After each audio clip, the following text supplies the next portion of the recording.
Pozdrav svima, danas je 24.2.2016. i prošlo je 17 dana na Rakutanu.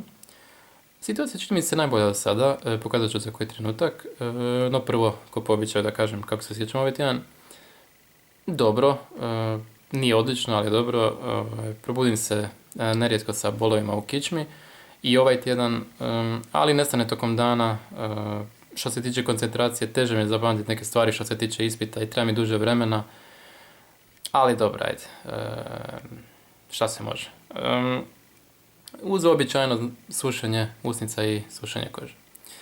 Eto, sad ću zoomirati i eto, sad možete vidjeti kako to lijepo blijedi. Jako je glatko, iako se možda ne čini ovako, ali je stvarno glatko. Nema novih akni. Evo desna strana. Isto je dosta glatko. Dobro, ona je malo lošija još uvijek od lijeve. Bar mi se tako čini, ali dobro. Čelo je ok, nos je ok i brada je ok.